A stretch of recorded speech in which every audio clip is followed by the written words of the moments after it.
This is An Infinite Path, spoken word essays by Niles Heckman, some of which go on to become our documentary short subject films, half of which release freely here through the podcast, all of which can be found through your support at nilesheckman.com.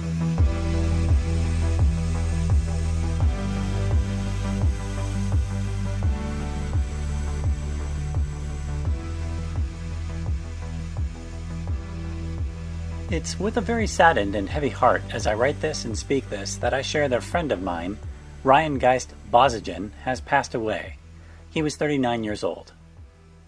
Ryan is someone who I had known since late college, having attended the same university I did, and with us both having worked in similar fields, as he was one of very few people whose career track was extremely similar to my own. With both of us having extensive production experience as well as on-set supervision experience in regards to various capacities in film and commercial post-production work. He and I had collaborated together in several capacities, first meeting on a mutual friend's ridiculously beyond goofy project, a condom commercial called Space Jizz. Yes, read into that title just as you'd like. It's not up front and center on the filmmaking resume with something like transmutation, and to my knowledge to this day has never been completed, but I have shot a commercial called Space Jizz.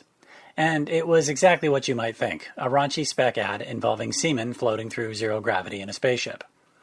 It was a single-day green screen shoot, which I was the director of photography on, while Ryan was the visual effects supervisor. It was a super fun project, which we worked on as a group of college friends. We later once worked each together at a small Lucasfilm subcontractor, as well as an augmented reality company in San Francisco, which he and I both had been members of. We not only jived on professional and work-related wavelengths, but he is especially relevant to my personal work because he himself was on episode 15 of the podcast as well in the early Novelty Generators days, which to my knowledge was the first time he'd ever spoken publicly about some of his more obscure interests, which I pride myself on having done numerous times, pulling people out of the intellectual closet, that is. But very sadly, he is now the first guest from the podcast who has passed away. His LLC, which means Limited Liability Company in the United States, RGB Media, was a small production company and was a contributing factor to the second episode of our documentary series, Shamans of the Global Village, as well. RGB Media, which stood for Ryan Geist Bozigen Media, which was also surely a play on the common post-production color dynamic of red, green, and blue, being in the front credits for the episode. The circumstances surrounding his death are a bit uncertain, and may very well always remain that way, as it was from a car accident near the Mount Shasta area and he was driving very late at night alone. To make this a bit sadly synchronistic, while writing this, I listened to another recording of him in conversation in which he referenced Andy Weir's short story The Egg, the opening lines of which read, "You were on your way home when you died. It was a car accident. Nothing particularly remarkable, but fatal nonetheless." Death is a part of life, not an end but a reboot. But the saddest part of death in this life, especially young death, is the time lost from what you would have gotten to spend together. That's certainly the saddest part of having a child pass away young, for example, as they would have had so much more time still left in their hourglass than that of perhaps an old-timer, let's say. While Ryan was in the material realm, he loved many things. One was Ken Wilber and philosophical word salads. Another was the work of Stanley Kubrick, biggest Kubrick fan I have ever met. We had many conversations about the master filmmaker and his works. And another thing he loved was being a socialite. Ryan was a social butterfly, to say the least. He knew practically everyone. He wasn't the type of guy that I could tell you would sit down and do the thing directly, but what he could do is connect you up with 10 people, each of which would be a perfect match to help you with the steps along the way in order to accomplish the task.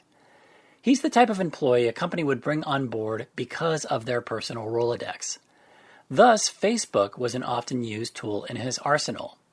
He was one of those dudes who used it a great deal, not solely as his only tool of communication, but more as an initial vector for physical meetup.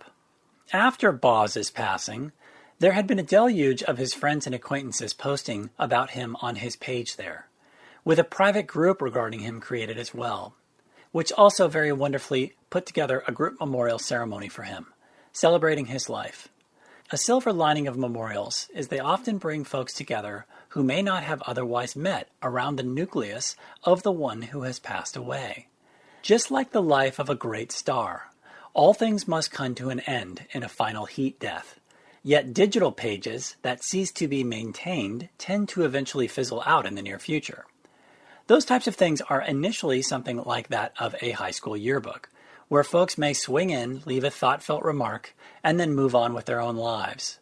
But this page, even though it's stopped, technically continues to sit there in ones and zeros. His old posts will continue to be there, as though they were now left by some kind of ghost. This is a strange factor now upon us in the age of people sharing their activities on whatever series of interconnected blogs they choose to upload their tidbits to.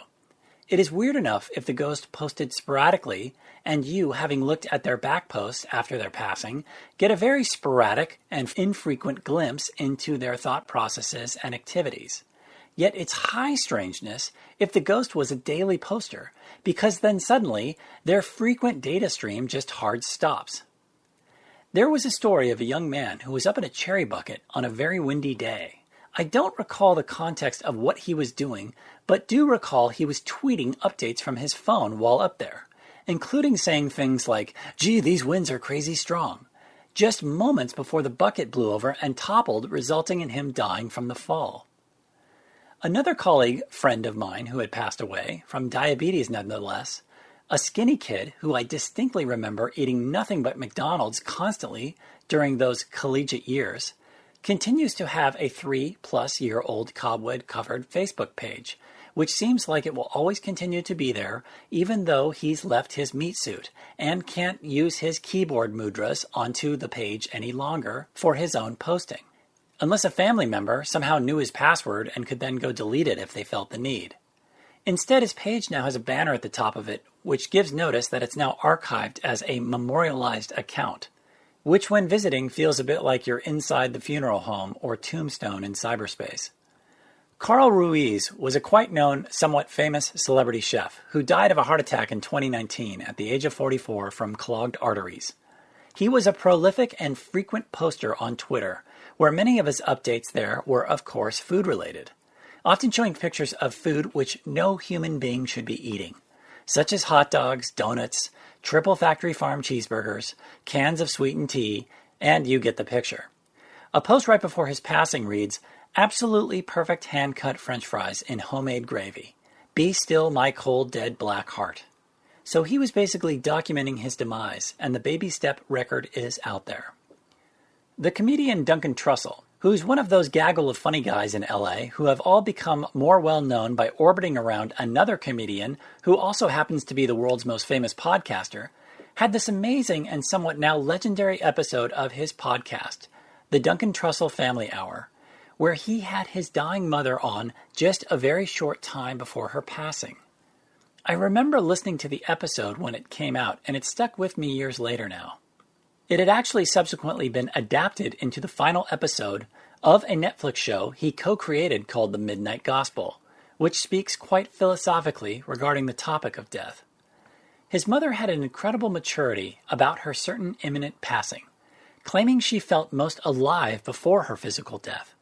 She had completely decoupled from suffering by letting go and having complete acceptance of her passing, even suggesting a turning toward death, saying it's not going to hurt you, and that it's a tremendous teacher. Her having been a psychologist, and likely a good one, really showed, and you could tell by her powerful and near final words that she was a very special lady. So the ghost of her will always be alive in a documented way through, I'm sure, numerous private family channels, as well as that phenomenal, now public conversation. While it seems to be the style of many to post on someone's wall after their passing, spending time leaving what is a very here today and gone tomorrow ephemeral drop in the ocean, then moving on with their own lives, it's much more the style of this documentarian to put together this essay regarding, as something that will hopefully be a bit more documenting about my thoughts at this current vector in my life, as well as a bit more of a time capsule. Modernity in the Western world has such a terror of death. Knowing my parents are at their age where any day now either of them can go, hopefully they will have another good decade in front of them, yet at their state, each day later in life should be thought of as a gift for sure. While Ryan had much of his life off social media, and many knew him at a surface level, his real life was never really fully known to many. Just as many men never really disclose their intimate thoughts to one another in conversation, as it's generally a constant to say you're doing fine, even when you may have many hardships and mishaps going on in your life below the surface, much of which you feel as though you can't talk to many of your acquaintances about. This is something I will occasionally counter on when opening an initial conversation with someone who is consulting with me about themselves, as it's so important to have friends or at least acquaintances you can talk to about what's really going on in your real life. So however Ryan went out, whatever his state of mind and heart right towards the end, even though there are no coincidences and everything happens for a reason, it's really hard to really concretize that when someone shuffles off what may be their mortal coil suddenly and early. Why would a higher part of Ryan choose to go or want to go if that was in fact the case? Very hard not to feel deep sadness when I think that if I could go back and tell Ryan he would not live to see his 40th birthday. I do wish I knew all the details about what was going on and happening in his life. Although, like many of us, there was certainly some shadow there, the light and bright side of him will always be missed. His personality, his humor, his fun, his winning smile, his radiance. The good times we had together with circles of mutual friends. You were always so kind to me, my dear brother. You are said to have put the meta in the metaverse. Much love, and until we meet again.